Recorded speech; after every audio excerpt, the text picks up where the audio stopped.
taking my dish into Matt and Sarah, I'm actually fairly confident, so it doesn't feel that bad.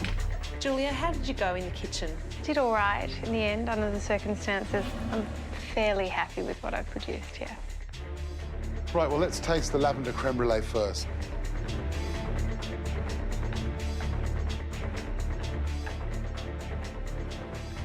That's really lovely. It's really delicate, so really nice balance. Right, let's taste the key lime meringue pie.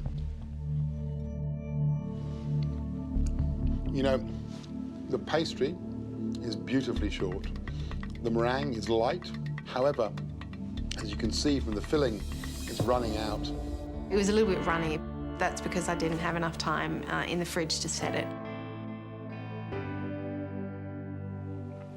I wouldn't want to risk wearing that down my face and having to eat it with a spoon, so let's sit down a little, but that pastry's really lovely. So, the chocolate and raspberry millefeuille.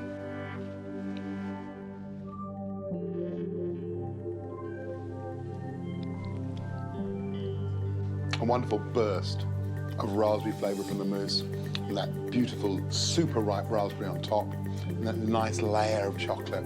That's exactly what you delivered, a chocolate and raspberry flavour bomb, which would be one of the highlights of any high tea. Thank you very much indeed, Julia. Thank you.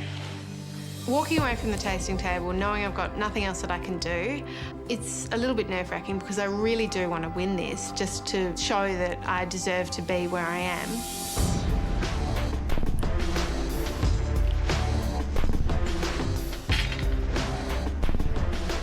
Sam, how'd you go in this challenge? I really enjoyed it. It's a lot harder than what it looks like when it's first on the plate. It certainly looks pretty. Well, let's see how Sam's done with his creme brulee first.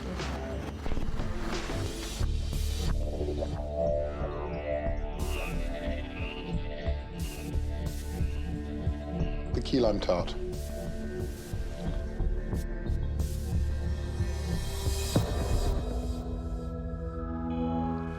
Two words, nailed it. Really good. Wow. Great lime flavour. Really, really good pastry. Thank you. Absolutely delicious. Thank you, Matt. I nailed it. Ecstatic. I've redeemed myself from the previous challenge where I cooked the lime tart at the wedding. This, I believe, is probably your nemesis, the chocolate and raspberry millefeuille. Sarah, try and pick one up. Yeah, I'm going to give it a good crack. You're in luck. For some reason, that leaning tower of Pisa is held together.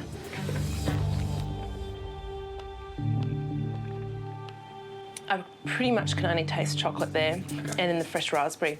I think you needed a lot more of that raspberry mousse. Sure. Presentation, I'd give that about a 2 out of 10. I'd agree with you. I think a 2 is generous. Sam, with a tower of pastries like that, really, 2 out of 3 is not bad. So congratulations on those, and congratulations also for putting to bed that demon you have about pastry. Thank you. Thanks. Well done. I've probably done enough with 2 out of the 3 pastries. I'm not overly confident, but I'm not disappointed at all.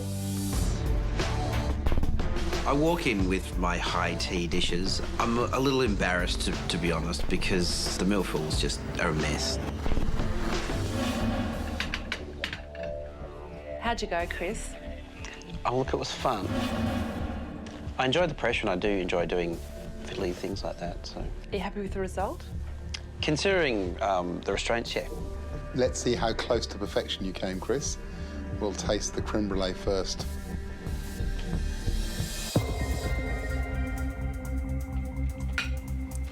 That's definitely the best brulee. Getting that crunch, I think, must have been difficult because you were the only one to actually pull that off. They praise my creme brulee really highly because I'm the third person to go in, and they said it's the best one out of all 3, which is a good start. To Chris's key lime tart. Where did the marshmallow go? What's happened? Had a bit of an iceberg moment.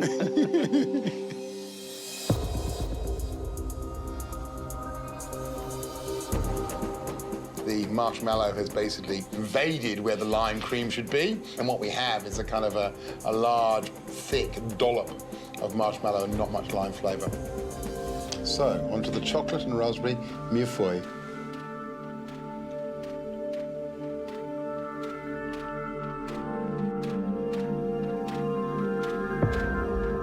Chris, if you could leave us, we now will deliberate on our decision. Okay, thanks, guys. I'm wanting to win this pretty badly because I'd love the opportunity to get to challenge a chef and get through to the final week.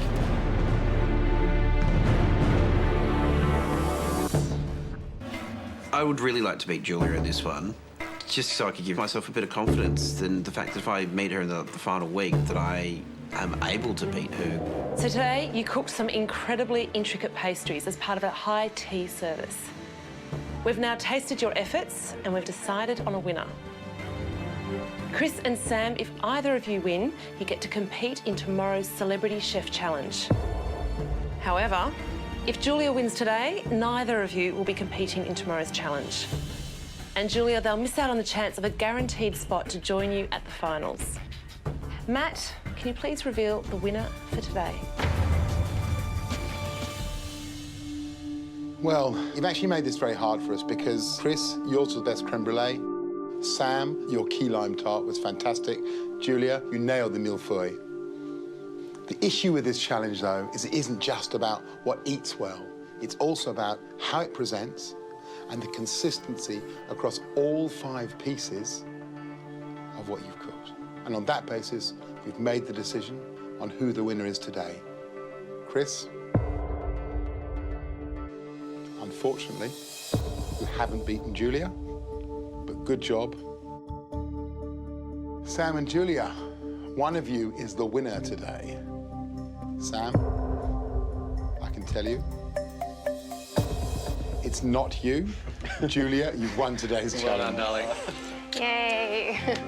It's fantastic to see you come back, Julia, and to see that you've learnt so much about consistency and also about the beauty of plating and the delicacy of plating. Congratulations on that. You're going to be a very tough act to beat when we come to the final week. But also, I think you've seen how far these guys have come in their ability and quite how battle-hardened they are. Come the final week, if these guys are still there, they will give you a run for your money. Thanks, Julia, for joining us today. Thank you, everyone, for today's effort. Guys. I just feel great. I was just like, oh, yay. Because I came to Hong Kong to beat them in this challenge and I succeeded. So, yeah, I kicked their asses.